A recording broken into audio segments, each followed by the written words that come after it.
वास्तव में राम हम सबके आराध्य हैं और हम लोगों ने भी प्रभु राम के बारे में जो संकल्प आपके सामने लिया था, हमने कहा था ना, रामलला हम आएंगे मंदिर वहीं बनाएंगे, कहा था ना। भाइयों बहनों, मैं आपसे पूछना चाहता हूं, ये मंदिर निर्माण का काम 55 वर्षों तक शासन करने वाली कांग्रेस भी तो कर सकती थी, लेकिन उन्होंने नहीं किया। कांग्रेस ने राम मंदिर पर ताला मारने का काम किया था। कांग्रेस ने, याद करिए, जब सोमनाथ के मंदिर का पुनरुद्धार हो रहा था ना, तब कांग्रेस ने उसका विरोध किया था। जब उस समय के राष्ट्रपति डॉक्टर राजेंद्र प्रसाद जी वहां जा रहे थे, कांग्रेस ने इसका विरोध किया। राम अयोध्या में भगवान राम का मंदिर बने, ये कांग्रेस कभी नहीं चाहती थी। आज भले ही भाई बहन गले में तख्ती लटका करके बताने का प्रयास कर रहे हो कि हम भी राम भक्त हैं, लेकिन भाइयों बहनों, कभी काल नेमी ने भी अपने को राम भक्त बताने का प्रयास किया था, लेकिन हनुमान जी उसको पहचान गए थे, पहचान गए थे ना।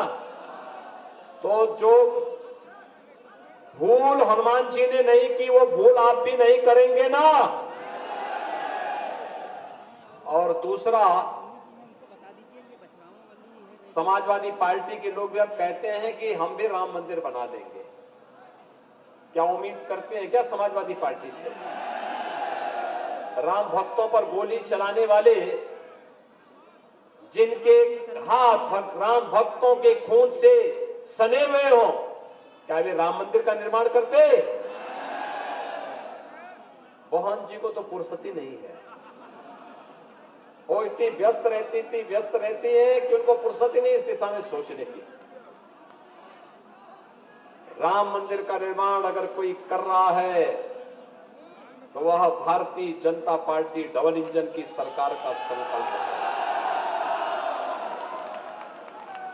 भाइयों बहनों, मुझे एक बात बताइए, कोरोना कालखंड है। कोरोना के कारण दुनिया के अंदर लाखों लोग मर गए हैं। भारत के अंदर प्रधानमंत्री मोदी जी के नेतृत्व में कोरोना के लिए बेहतरीन व्यवस्था करने का प्रयास किया गया। फ्री में टेस्ट, फ्री में उपचार,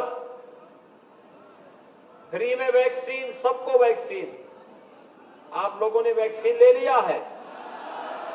वैक्सीन का पैसा तो किसी से नहीं लिया गया ना, कोई भेदभाव ही नहीं हुआ है ना। जो लोग वैक्सीन के खिलाफ दुष्प्रचार करते थे, कहते थे कि वैक्सीन नहीं लेना है क्योंकि ये मोदी वैक्सीन है, बीजेपी वैक्सीन है, आज पे साबित हो गया ना कि भारत में मोदी जी के संरक्षण में बना हुआ वैक्सीन सबसे प्रभावी वैक्सीन है। साबित हो गया है ना। अगर ये वैक्सीन हम लोग नहीं लेते, तीसरी वेव जैसे अमेरिका के अंदर, यूरोप के अंदर कहर बरपा रही है, वैसे ही अब तक तीसरी वेव के नाते न जाने कितने लोग अपनी जान गंवा बैठते। लेकिन तीसरी वेव कब आई, कब चली गई, कोई पता नहीं है ना। सब लोग सुरक्षित है ना, हम लोग कोरोना में सब सुरक्षित है ना। अब आपकी बारी है, बोलिए कि जिन लोगों ने वैक्सीन के बारे में भ्रांति पैदा करके जीवन के साथ खिलवाड़ करने की शरारत की थी, वोट की चोट से उनके मुंह पे जोरदार तमाचा मारेंगे, उनकी जमानतें जब्त करवाएंगे। सपा और कांग्रेस यही काम करती रही, और कांग्रेस का तो एक नमूना है, वह उत्तर प्रदेश में भाई बहन को फुर्सत नहीं थी आने की कोरोना कालखंड में, लेकिन आपके जीवन के साथ खिलवाड़ कैसे कर रहे थे। उस समय मुझे प्रवासी कामगार और श्रमिक बड़ी पैमाने पे आ रहे थे। मैंने कांग्रेस की राजस्थान सरकार से कहा कि हमारे उत्तर प्रदेश के 15,000 बच्चे कोटा में प्रतियोगी परीक्षाओं की तैयारी कर रहे हैं। आप एक काम करिए कि राजस्थान परिवहन निगम की बस से उन्हें उत्तर प्रदेश के अंदर छुड़वा दीजिए, जो पैसा लगेगा मैं उसका किराया दे दूंगा। उन्होंने मना कर दिया। भाइयों बहनों, 500 बस भेजा था मैं, 500 बस लखनऊ, आगरा और झांसी से, और सभी बच्चों को सुरक्षित वहां से लेके आया, उनके घरों तक पहुंचाने का काम किया। कांग्रेस के भाई बहन से कभी पूछा आप लोगों ने कि भाई उसमें रायबरेली के बच्चे थे, अमेठी के बच्चे थे, लखनऊ के बच्चे थे, गोरखपुर के भी थे, अयोध्या के भी थे, वाराणसी के थे, प्रयागराज के थे, आखिर इन बच्चों की क्या गलती थी? और बाद में जब प्रवासी कामगार और श्रमिक आ रहे थे, कांग्रेस की नेता ने 1000 बसों की फर्जी सूची दी। जब मैंने उसकी जांच कराई तो पता लगा कि ये बस तो है ही नहीं, उसमें रिक्शे का यानी 3 व्हीलर का और स्कूटर के नंबर दे दिए बस के नाम पर। कितना भत्ता मजाक कर रहे थे लोग। क्या ये उस कालखंड में आपका हालचाल पूछने के लिए आए थे क्या? कांग्रेस के नेता, सपा के नेता, बसपा का कोई नेता पूछने के लिए आया था? उस कालखंड में भाइयों बहनों पूछने के लिए या तो दिनेश सिंह आए होंगे या राकेश सिंह आए होंगे, भारतीय जनता पार्टी के विधायक आए होंगे या पदाधिकारी आए होंगे। इन लोगों ने हालचाल नहीं लिया होगा ना कांग्रेस के लोगों ने। तो उनसे आज बताइए कि हमारे संकट में आप सहभागी नहीं हो सकते तो हम आपको कैसा सच्चा साथी मान लें? आप तो अवसरवादी हैं।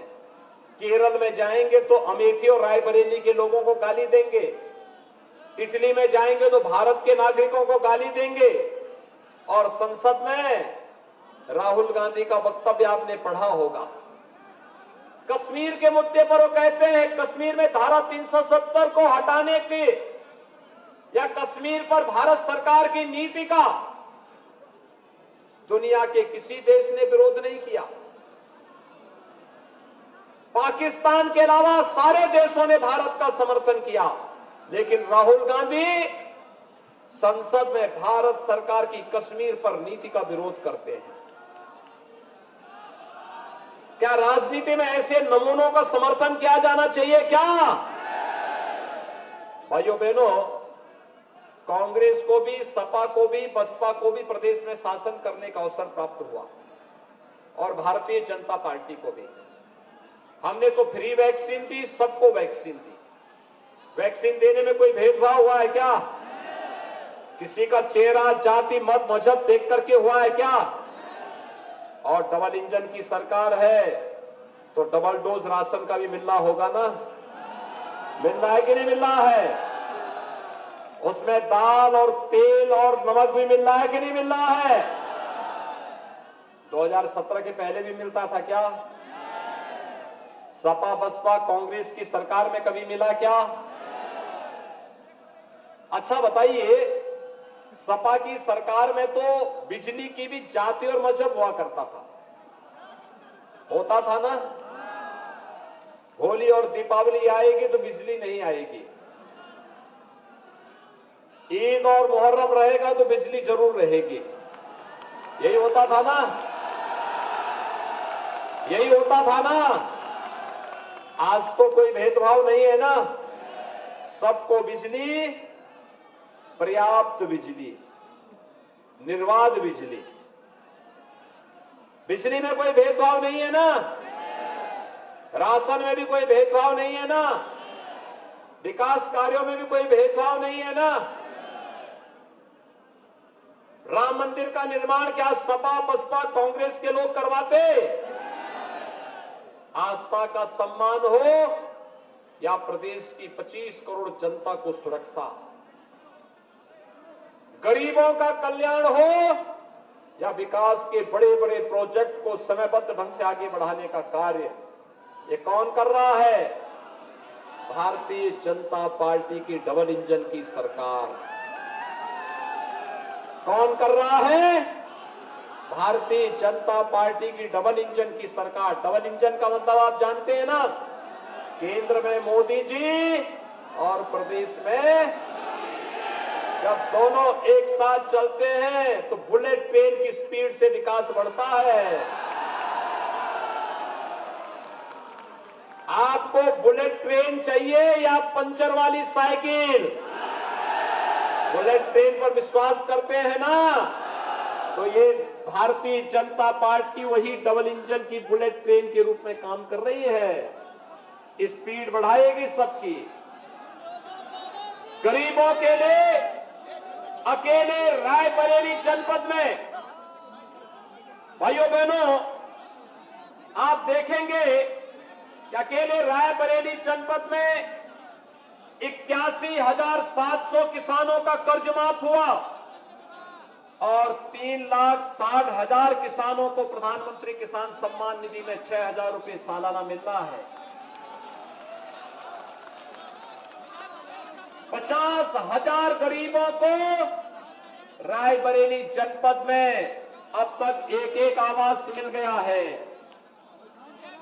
और 95,000 वृद्धजनों को 12,000 रुपए सालाना पेंशन की सुविधा, 36,000 विधवा महिलाओं को 12,000 रुपए सालाना पेंशन की सुविधा और 12,000 दिव्यांगजनों को 12,000 रुपए सालाना पेंशन की सुविधा कोई दे रही है तो डबल इंजन की सरकार दे रही है। हमने तो कोई भेद नहीं किया। युवाओं की नौकरी में पारदर्शिता लेके आए। 1 करोड़ नौजवानों के लिए टैबलेट और स्मार्टफोन दे रहे हैं। आपके रायबरेली के भी कुछ नौजवानों को मिल गया है।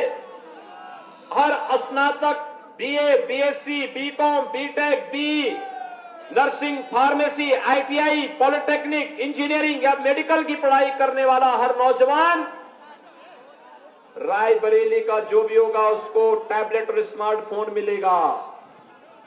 और भाइयों बहनों, इसका खर्चा मां बाप के ऊपर नहीं आएगा, ये भी सरकार उठाएगी। समाजवादी पार्टी ने शिकायत की है चुनाव आयोग में और हमने तय किया है, अभी 1 करोड़ को दे रहे हैं, 10 मार्च के बाद 2 करोड़ नौजवानों को देंगे। और यही नहीं, हम लोग मंदिरों में जाते हैं, पुजारी मिलते हैं, गांव में वृद्ध बुजुर्ग पुजारी मिलते हैं, बुजुर्ग संत मिलते हैं। हमने तय किया है इनके कल्याण के लिए भी अब कार्य प्रारंभ करेंगे। एक बोर्ड गठित करेंगे, पुरोहित कल्याण बोर्ड का गठित होगा। हमारी सरकार ने तय किया है संस्कृत के हर विद्यालय में संस्कृत अध्यापकों की तैनाती की कार्रवाई हो चुकी है और हर विद्यालय में पढ़ने वाले उस छात्र के लिए एक स्पेशल स्कॉलरशिप देना भी संस्कृत के बच्चों के लिए करने जा रहे हैं। भाइयों बहनों, संस्कृत भारतीय संस्कृति की आत्मा है। ये कांग्रेस के लोग क्या जानेंगे संस्कृत के बारे में और संस्कृति के बारे में। ये तो बोलते हैं हम एक्सीडेंटल हिंदू हैं, यानी हिंदू होने में भी इनको शर्म आती है। वोट मांगने में पता नहीं इनको शर्म आती कि नहीं आती है, लेकिन अपने को हिंदू बोलने में शर्म आती है। और मैं तो कहता हूं, मैं गर्व से कहूं हम हिंदू हैं, हमें कहना चाहिए। लेकिन ये लोग शर्म लगती है जाति के नाम पे बांटना, मत और मजहब के आधार पर बांटना, दंगे फसाद कराना, अपने राजनीतिक स्वार्थों के लिए आतंक को प्रश्रय देना। पहले दंगे होते थे, 5 साल में उत्तर प्रदेश में कहीं दंगा हुआ? आज तो हर दंगाई को मालूम है, दंगा करेगा तो अगले दिन उसका पोस्टर चपक जाएगा और तीसरे दिन वसूली की नोटिस पहुंच जाएगी घर में। आज दंगा नहीं होता है, आज दंगाइयों का महिमा मंडन नहीं होता है। आज पेशेवर माफिया और आतंकवादी के ऊपर उत्तर प्रदेश सरकार का बुलडोजर चढ़ता है। ये बुलडोजर एक्सप्रेस वे भी बना रहा है तो माफियाओं के सिर के ऊपर भी चढ़ रहा है। ये चढ़ना चाहिए, चलना चाहिए कि नहीं चलना चाहिए? सहमत हैं? क्या ये काम सपा बसपा और कांग्रेस के लोग कर पाएंगे क्या? और भाइयों बहनों, हमारे प्रदेश के एक बहुत बड़े नेता थे सर्वदेव कल्याण सिंह जी। कल्याण सिंह जी के दुखद निधन हुआ। आप सोचो, कांग्रेस और समाजवादी पार्टी के नेताओं ने श्रद्धांजलि देने तक भी नहीं आए।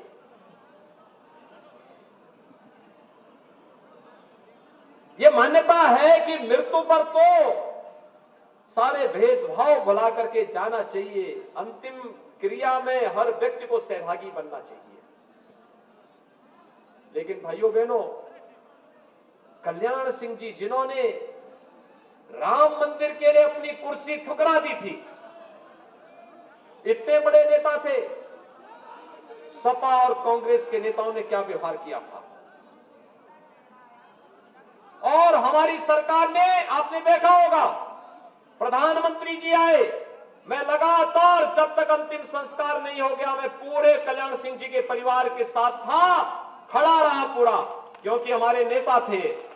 और यही नहीं, उत्तर प्रदेश के सबसे बड़े कैंसर संस्थान का नाम मैंने स्वर्गीय कल्याण सिंह कैंसर संस्थान रखा है लखनऊ में, और बुलंदशहर जो उनकी कर्म भूमि थी, वहां के गवर्नमेंट मेडिकल कॉलेज का नाम हमने स्वर्गीय कल्याण सिंह मेडिकल कॉलेज रखा है। भाइयों बहनों, हम सुरक्षा की भी गारंटी देते हैं, सम्मान की भी गारंटी देते हैं, विकास की भी गारंटी देते हैं, और गरीबों को इस बात के लिए भी कि भाइयों बहनों, ये राशन तो दिया ही जा रहा है, आने वाले समय में सरकार बनने दीजिए, होली और दीपावली में एक एक रसोई गैस का सिलेंडर भी मिलेगा। एक संकल्प और है कि गौ माता को कटने नहीं देंगे, लेकिन अन्नदाता किसानों की फसल को भी नुकसान नहीं होने देंगे। मानते हैं ना भाइयों बहनों? अगर कहा है तो उसको करेंगे भी, कहा है तो करेंगे भी। और इसीलिए मैं आपके पास आया हूं आपसे अपील करने के लिए। विकास ये हमारे जिम्मे सौंप दीजिए। अपराधी और माफियाओं का कैसे उनकी गर्मी शांत करनी है भी हमारे ऊपर छोड़ दीजिए। आप देख रहे होंगे ना, पश्चिम में बड़े बड़े माफिया थे, अरे जीना हराम कर दिए थे 2017 के पहले। आज वे अपने गले में तख्ती लटका करके चलते हैं। और याद करना, जो पेशेवर माफिया और अपराधी आपको धमकी दे रहा होगा, उसका नाम नोट करके मेरे पास भिजवा देना। चुनाव के बाद आप देखना हो, गली में तख्ती लटका करके थाने के सामने हाथ खड़ा होकर के खड़ा होगा। और इसीलिए आया हूं आपसे कहने के लिए कि इस कार्य के लिए सोच ईमानदार तो काम दमदार, और दमदार काम तब होता है जब मजबूत सरकार होती है, और मजबूत सरकार तब होगी जब रायबरेली जनपद की 6 की 6 सीट पर भारतीय जनता पार्टी जीतेगी। तय करेंगे, सभी लोग जिताएंगे। भाइयों बहनों, मैं रायबरेली जनपद आज शाम को 6 बजे प्रचार कार्य बंद हो जाएगा, अभी मेरी कुछ सभाएं और हैं, और मैं इसीलिए यहां से पूरे रायबरेली जनपद की जनता से अपील करूंगा। हरिचंदपुर से भारतीय जनता पार्टी के प्रत्याशी है श्री राकेश प्रताप सिंह। परम